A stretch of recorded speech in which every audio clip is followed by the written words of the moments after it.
10 மூட்டை போடுறாங்க, 15 மூட்டை போடுறாங்க, அவங்க மட்டும் வீட்டுக்கு போயிடுறாங்க. யார் பாதிக்கப்படுறது? நாங்க தான் பாதிக்கப்படுறோம்.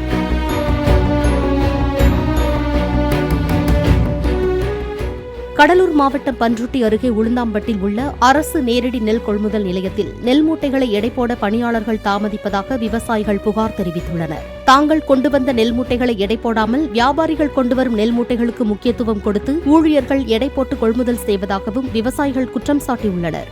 இதனால் தேக்கமடையும் நூற்றுக்கணக்கான நெல் மூட்டைகள் கடந்த சில நாட்களாக இரவு நேரத்தில் பெய்யும் மழையில் நனைந்து சேதமடைந்துள்ளதாகவும் தெரிவித்துள்ளனர். காலையில இருந்து நாங்க கூலியால் வச்சு வரேன்னு கொட்டணும். இதில் திருப்பி நாங்க எங்க எடுத்து போக முடியும்? நாங்களே சத்த வண்டி வச்சு அடிச்சு வந்தோம். சொந்த டிப்பர் இருக்குது, எதை அடிச்சு மரத்துக்கு நாங்கள் அடிச்சு வந்து போட்டு 10 நாளாக கிடக்குது. மழையில் நனைஞ்சு போச்சு. 10 நாளாக போட வேண்டியதானே? 10 மூட்டை போடுறாங்க, 15 மூட்டை போடுறாங்க, அவங்க மட்டும் வீட்டுக்கு போயிடுறாங்க. யார் பாதிக்கப்படுறது? நாங்கள் தான் பாதிக்கப்படுறோம். அவங்க பாதிக்கப்படல. போட்டு யாரும் ஆள் வராது. அசல் ஊர்லட்டு அந்த கொத்த மருந்து போட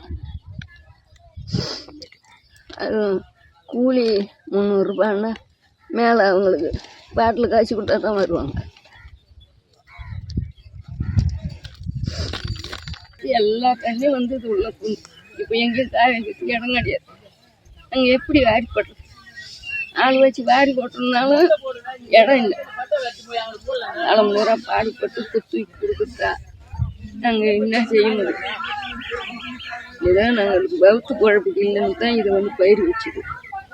யாரும் எங்களை யாரும் பார்க்கறது இல்லை. கொண்டு பள்ளத்துல கோயில் பூரா மழை பெஞ்சு பூரா ரம்பிடுது. தண்ணி இந்த தண்ணியில என்ன பண்ண முடியும்?